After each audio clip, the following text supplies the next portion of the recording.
Assalamualaikum warahmatullahi wabarakatuh. Perkenalkan, nama saya Reti Sukmawati Sanaki.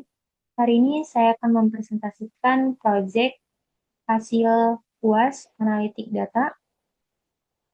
Oke, berikut saya akan lanjut saja ke pembahasannya. Di sini ada latar belakang. Jadi, yang pertama adalah perkembangan digital, mendorong perusahaan mengandalkan data dalam pengambilan keputusan. Yang kedua, data transaksi dan pelanggan menjadi aset penting dalam bisnis e-commerce, streaming, dan retail.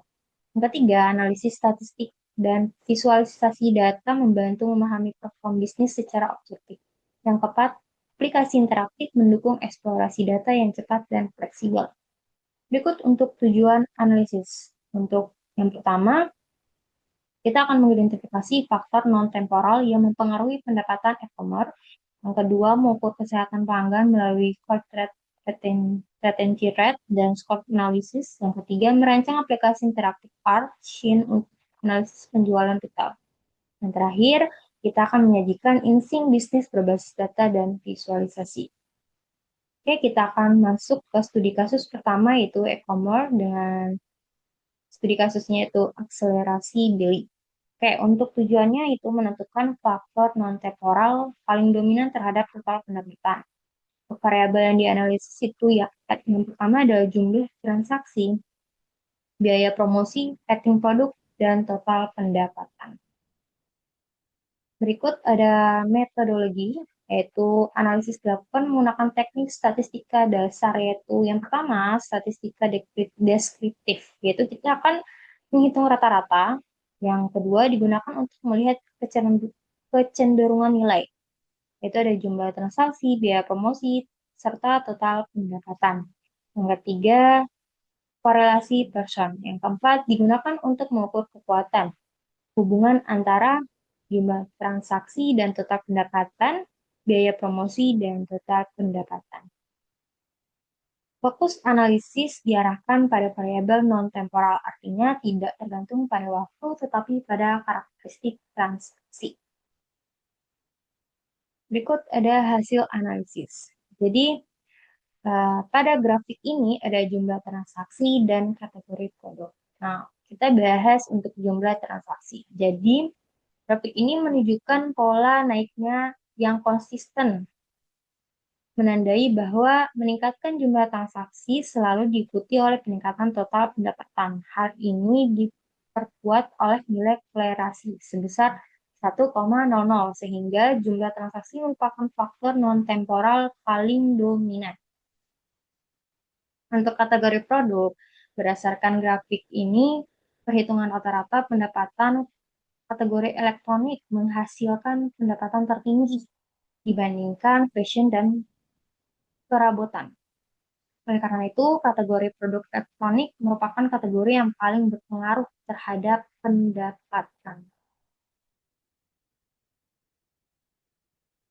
Berikut kita akan masuk di studi kasus 2, yaitu streaming musik, irama. Tujuannya itu mengevaluasi kesehatan pelanggan, mengukur growth rate, dan retensi pelanggan.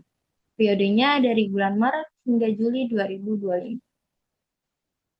Nah, ini ada perhitungan growth rate, yaitu rumusnya, yaitu growth rate sama dengan pelanggan. Pelanggan hilang dibagi pelanggan awal bulan kali 100%.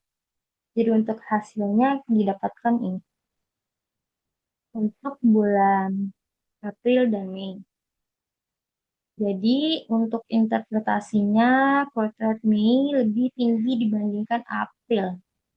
Ini menunjukkan bahwa lebih banyak pelanggan berhenti berlangganan pada bulan Mei dibandingkan bulan April.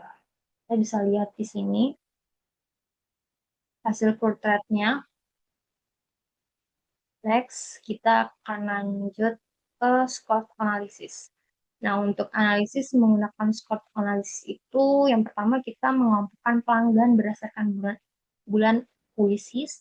Yang kedua, menilai retensi tiap kelompok secara lebih akurat. Yang ketiga mengidentifikasi skor terbaik dan terburuk. Nah, berikut ada visualisasi skor. Nah, ini adalah grafik skor analisis retensi pelanggan irama kita. Jadi untuk interpretasi skornya itu, skor pelanggan bulan Mei menunjukkan tendensi terburuk. Dan sedangkan skor Juni-Juli memiliki retensi baik. Kita bisa lihat di grafik skor analisis retensi pelanggan iramanya. Di sini ada jumlahnya. Jadi bisa kita lihat mana yang terburuk dan mana yang terbaik. Next, kita akan masuk di studi kasus 3, yaitu Red Retail Mega Retailing. Jadi tujuan analisis ini yaitu analisis penjualan Q4, terus kita perbandingan penjualan dan margin, terus ada berdasarkan lokasi dan kategori. Untuk desain aplikasi R-nya itu fitur utama ada pilih lokasi, pilih metrik, kemudian ada group bar chart interaktif dan update otomatis sesuai input. Eh, Kita akan lanjut ke hasil visualisasi. Jadi di sini ada total penjualan dan margin keuntungannya. Kayak untuk total penjualan di sini kategori elektronik menunjukkan penjualan paling tinggi, terutama di Jakarta dibandingkan kategori lainnya. Ini menandakan elektronik menjadi kontribusi utama pendapatan perusahaan. Untuk total penjualan di sini elektronik paling tinggi pendapatannya. Nah, untuk margin keuntungan di sini yang paling tinggi itu makanan ya. Keuntungannya lebih tinggi dibandingkan elektronik, khususnya di Jakarta. Artinya, meskipun penjualan lebih kecil, pakaian memberikan keuntungan relatif lebih besar.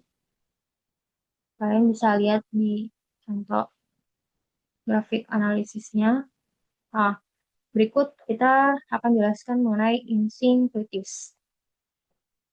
Jadi di Jakarta, elektronik unggul dari sisi total penjualan, sedangkan pakaian unggul dari sisi margin keuntungan. Hal ini menunjukkan perbedaan strategi. Jadi elektronik berfokus pada volume penjualan, sementara pakaian lebih efisien dalam menghasilkan laba. Itu untuk insting kritisnya. Berikut kita akan lanjut ke kesimpulan. Kayak untuk analisis ini menunjukkan bahwa jumlah transaksi merupakan faktor utama yang mempengaruhi pendapatan e-commerce. Evaluasi corporate dan search analysis membantu mengidentifikasi tingkat retensi pelanggan pada layanan streaming. Sementara itu, aplikasi R pada kasus retail membuktikan bahwa kategori dengan penjualan tinggi tidak selalu memiliki margin keuntungan tertinggi. Kombinasi analisis statistik, visualisasi data, dan aplikasi interaktif efektif dalam mendukung pengambilan keputusan bisnis berbasis data. Oke, mungkin itu saja yang bisa saya presentasikan. Kurang dan lebihnya mohon maaf. Wassalamualaikum warahmatullahi wabarakatuh. Terima kasih.